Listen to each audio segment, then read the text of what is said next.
Praise lord. దేవునికి స్తోత్రం కలుగును గాక. ప్రియమైన దేవుని బిడ్డలారా, ఈ ఉదయకాల సమయంలో అనుదిన వాగ్దాన కార్యక్రమం ద్వారా ఈ విధముగా మిమ్మల్ని కలుసుకున్నటకు దేవుడు నాకు అనుగ్రహించిన ఈ గొప్ప భాగ్యాన్ని బట్టి ముందుగా దేవాతి దేవునికి కృతజ్ఞతాస్తుతులు చెల్లించి ఉన్నాను. అదేవిధంగా ఈ అనుదిన వాగ్దాన కార్యక్రమాన్ని వీక్షించున్న ఆత్మీయులకు మీ అందరికీ ప్రభువైన యేసుక్రీస్తు నామంలో శుభాభివందనాలు తెలియజేస్తూ ఉన్నాను. ప్రియమైన దేవుని బిడ్డలారా, మీ అందరి కొరకు మేము ప్రార్థిస్తూ ఉన్నాం. మా కొరకు, మా పరిచర్య కొరకు మీ ప్రార్థనలో జ్ఞాపకం చేసుకోవలసిందిగా ప్రభువైన యేసుక్రీస్తు నామంలో మీ అందరినీ కోరుచు ఉన్నాను. ప్రియమైన దేవుని బిడ్డలారా, ఈ దినము ప్రభు మీకు ఇచ్చే వాగ్దానము నిర్గమకాండం 3వ అధ్యాయం 21వ వచనం ఉన్నది. ఆ వాగ్దాన వచనాన్ని నేను మీ కొరకు చదువుచూ ఉన్నాను. ప్రార్థనాపూర్వకంగా ఆలకించవలసిందిగా ప్రభువైన యేసుక్రీస్తు నామంలో మీ అందరినీ కోరుచూ ఉన్నాను. ఆ వాగ్దాన వచనము ఈ విధంగా రాయబడి ఉన్నది. నేను ఈ జనుల ఎడల ఐగుప్తీయులకు కటాక్షము కలుగు చేసేదను గనుక మీరు వెళ్ళినప్పుడు ఒట్టి చేతులతో వెళ్ళరు. హల్లెలూయా, హల్లెలూయా. ప్రియమైన దేవుని బిడ్డలారా, ఈ వాగ్దానమును దేవుడు ఆనాడు మోషేతో హోరేబు కొండపై అనగా సీనాయి కొండపై, దీనినే దేవుని కొండ అని కూడా పిలిచినట్లు మనం చూస్తాం. ఇక్కడే దేవుడు మోషేతో మాట్లాడుతూ మోషేకు ఇశ్రాయేలుకు దేవుడిచ్చిన వాగ్దానంగా ఈ వాగ్దానం వచ్చినని దేవుని వాక్యంలో మనం చూస్తూ ఉంటాం. హల్లెలూయా, హల్లెలూయా. అయితే ప్రియమైన దేవుని బిడ్డలారా, ఈ సీనాయి కొండ దేవుని కొండగా ఎందుకు పిలువబడిందంటే తరువాతి కాలంలో దేవుడు ఈ కొండపైనే అద్భుత రీతిలో తనను తాను వెల్లడి చేసుకొని ధర్మశాస్త్రాన్ని ఇచ్చారు గనుక సీనాయి కొండ దేవుని కొండగా పిలువబడింది. హల్లెలూయా, హల్లెలూయా. ప్రియమైన దేవుని బిడ్డలారా, మన వాగ్దాన సందర్భాన్ని మనం చూసుకున్నట్లయితే దేవుడు తన ప్రజలైన ఇశ్రాయేలులను ఐగుప్తు దాస్యం నుండి విడిపించుటకు దేవుడు నియమించిన సమయము ఆసన్నమైంది. ప్రియమైన దేవుని బిడ్డలారా, ఆసన్నమైన ఆ సమయంలో దేవుడు మోషేను ఎన్నుకొని మోషేను దేవుడు పిలిచి సమర్థవంతమైన నాయకునిగా దేవుడు మోషేను ఎంచి దేవుడు మోషేను హోరేబు కొండకు నడిపించి ఈ గొప్ప వాగ్దానమును మోషేకు ఇశ్రాయేలు ప్రజలకు దేవుడిచ్చినట్లు మనం చూస్తూ ఉంటాం. హల్లెలూయా, హల్లెలూయా.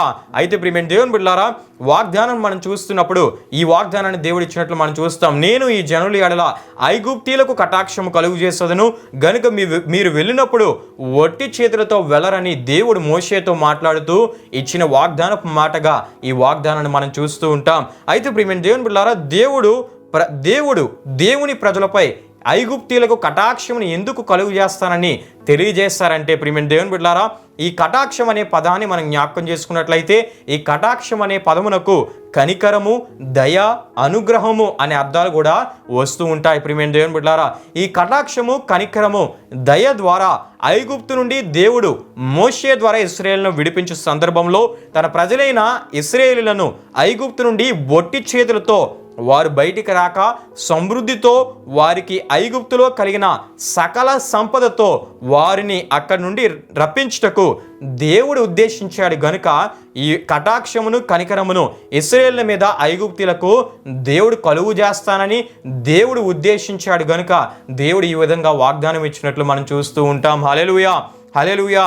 ప్రియమైన దేవుని బిడ్డలారా, కటాక్షమును, కనికరమును, దయను ఐగుప్తీయులకు ఇశ్రాయేలీయుల దేవుడు కలుగు చేసి వారిని సమృద్ధితో ఐగుప్తు నుండి తీసుకుని వస్తానని దేవుడిచ్చిన మాటగా ఈ వాగ్దానపు మాటను మనం చూస్తూ ఉంటాం. ప్రియమైన దేవుని బిడ్డలారా, ఈ విషయాలు మనకి ఏం తెలియజేస్తున్నాయంటే తన ప్రజలైన వారి ఎడల ఆయన ఉద్దేశాలు ఎంత ఉన్నతంగా ఉన్నాయో, ఎంత శ్రేష్టంగా ఉన్నాయో, ఎంత విలువైనగా ఉన్నాయో, ఎంత అద్భుతమైనవిగా ఉన్నాయో, ఎంత గొప్పగా ఉన్నాయో ఈ విషయాలు మనకు తెలియజేస్తూ ఉన్నాయి. హల్లెలూయా, హల్లెలూయా.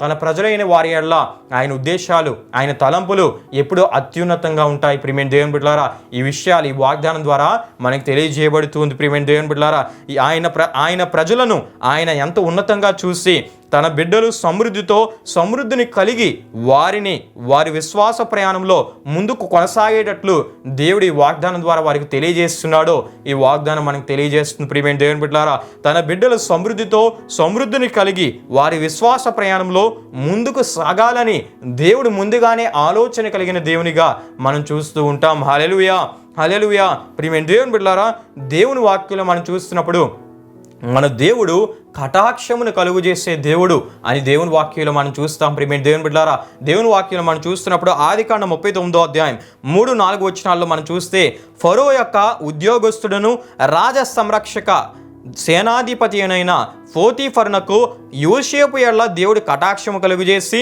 తద్వారా తన ఇంటి మీద యోసేపును విచారణకర్తగా నియమించినట్లు మనం చూస్తూ ఉంటాం. ప్రియమైన దేవుని బిడ్డలారా, హల్లెలూయా హల్లెలూయా. అంతేకాకుండా ప్రియమైన దేవుని బిడ్డలారా, దేవుని కొరకు పరిశుద్ధంగా నిలబడిన దానియేలు ఎడల నపుంసకుల అధిపతికి కృపా కటాక్షములు దేవుడు కలుగు చేసినట్లు దానియేలు గ్రంథం 1వ అధ్యాయం 8-9 వచనాల్లో మనం చూస్తూ ఉంటాం. కటాక్షించి మన ఎడల జాలిపడే దేవుడని యెషయా గ్రంథం 60వ అధ్యాయం 10వ వచనంలో మనం చూస్తూ ఉంటాం. అంతేకాకుండా ప్రియమైన దేవుని బిడ్డలారా, మనం చదువుకున్న వాగ్దాన వచనంలో కటాక్షమును కలుగు చేస్తానని వాగ్దానం ఇచ్చిన దేవుడు ఆ వాగ్దానాన్ని కూడా నెరవేర్చినట్లు మనం చూస్తాం. ఇశ్రాయేలీయుల ఎడల ఐగుప్తీయులకు కటాక్షము కలుగు చేసి సమృద్ధితో వారు బయటికి వచ్చినట్లు దేవుడు చేసినట్లు నిర్గమాకాండం 12వ అధ్యాయం 35-36 వచనాల్లోను 105వ కీర్తన 37వ చరణంలోను నిర్గమాకాండం 11వ అధ్యాయం 2-3 వచనాల్లో మనం చూస్తూ ఉంటాం. హల్లెలూయా హల్లెలూయా. ప్రియమైన దేవుని బిడ్డలారా, ఈ వాగ్దానం ద్వారా దేవుడు ఈ ఉదయకాల సమయంలో మనతో మాట్లాడుతూ ఉన్నారు. మనందరితో ఆయన మాట్లాడుతూ ఉన్నారు. ఆయన కటాక్షమును కలుగు చేసే దేవుడని ఆయన మాట్లాడుతూ ఉన్నాడు. ప్రియమైన దేవుని బిడ్డలారా, ఆనాడు ఇశ్రాయేలు ఎడల ఐగుప్తీయులకు కటాక్షం కలుగు చేసి సకల సమృద్ధిని వారికి అనుగ్రహించిన దేవుడు నేడు ఆయనను విశ్వసించి ఆయన విశ్వాసంలో కొనసాగుచున్న మన ఎడల ఇతరులకు కటాక్షము కలుగు చేసి మనలను సకల సమృద్ధితో నింపి నడిపించే గొప్ప దేవునిగా ఆయన ఉన్నాడని ఈ ఉదయకాల సమయంలో మరొకసారి ఈ వాగ్దానం ద్వారా ఆయన మనతో మాట్లాడుతూ ఉన్నారు. హల్లెలూయా హల్లెలూయా. ప్రియమైన దేవుని బిడ్డలారా, ఆయన కటాక్షమును కలుగు చేసే దేవుడు, ఉన్నత అధికారులకు మన ఎడల కటాక్షమును కలుగు చేసే దేవుడు, నాయకులకు మన ఎడల కటాక్షమును కలుగు చేసే దేవుడు, మన కుటుంబీకులకు బంధువులకు మన ఎడల కటాక్షమును కలుగు చేసే దేవుడు, అప్పుల వారికి మన ఎడల కటాక్షమును కలుగు చేసే దేవుడు, మనల్ని బాధించే వారికి మన ఎడల కటాక్షమును కలుగు చేసి మన విషయంలో వారిని వాడుకునే గొప్ప దేవుడు.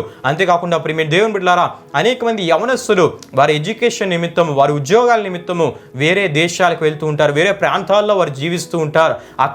అక్కడున్న ప్రజలకు వారి ఎడల కటాక్షమును కలుగు చేసే దేవుడని ఈ వాగ్దానం ద్వారా ఆయన మనతో మాట్లాడుతూ ఉన్నారు. హల్లెలూయా హల్లెలూయా. గనుక ప్రియమైన దేవుని బిడ్డలారా, ఆయన కోరే ఆత్మీయ జీవితాన్ని మనం కలిగి ఉంటే మన ఎడల ఇతరులకు కటాక్షమును కలుగు చేసి ఆయన మనల్ని హెచ్చించే దేవుడు, మనకి సకల సమృద్ధిని అనుగ్రహించే దేవుడు, అన్ని విషయాల్లో మనకు మేలు జరిగించే గొప్ప దేవునిగా ఆయన ఉన్నాడని మరొకసారి ఈ వాగ్దానం ద్వారా ఆయన మనతో మాట్లాడుతూ ఉన్నారు. గనుక దేవుడు కోరే ఆత్మీయతను మనం కలిగి ఈ వాగ్దానంలో దాచబడి ఉన్న ప్రతి ఆశీర్వాదాన్ని మనం స్వతంత్రించుకుందుముగాక. ఆమేన్. ప్రియమైన దేవుని బిడ్డలారా, ఈ వాగ్దాన కార్యక్రమాన్ని ముగింపు ప్రార్థనతో మనం ముగించుకుందాం. ప్రార్థన చేసుకుందాం. మహిమా స్వరూపైన మా ప్రభువా, జీవాధిపతి అయిన యేసయ్యా, నీ ఘనమైన నామమునకు మహిమ ఘనత ప్రభావములు చెల్లిస్తున్నాం తండ్రి. ఈ ఉదయకాల సమయంలో ఒక చక్కటి వాగ్దానం ద్వారా మీరు మాతో మాట్లాడి బలపరిచినందుకు నీకే స్తుతులు చెల్లిస్తున్నాం తండ్రి. నీవు కటాక్షము కలుగు చేసే దేవుడు అని, కటాక్షమును కలుగు చేసి సర్వ సమృద్ధితో దేవా మమ్మల్ని నింపి నడిపించే దేవుడు అని మీరు మాతో మాట్లాడినందుకు నీకే స్తుతులు చెల్లిస్తున్నాం తండ్రి. వీక్షించిన ప్రతి ఒక్కరిని మీరు ఆశీర్వదించండి, వారి పట్ల నీ కార్యములు జరిగించండి, వారందరి పట్ల ఈ వాగ్దానాన్ని మీరు నెరవేర్చి నీ నామమునికే మహిమ ఘనత ప్రభావములు తెచ్చుకోమని ప్రభువైన యేసుక్రీస్తు పరిశుద్ధ నామంలో అడిగి వేడుకుంటున్నాము తండ్రి. ఆమేన్. యేసు రక్తమే జయం, ప్రవేశ రక్తమే జయం, ప్రవేశ రక్తం సంపూర్ణమైనది, అపవాది క్రియలకు అనంత నాశనం కలుగునుగాక. ఆమేన్. ప్రభు మిమ్మును మీ కుటుంబములను నూరంతలుగా ఆశీర్వదించునుగాక. ఆమేన్.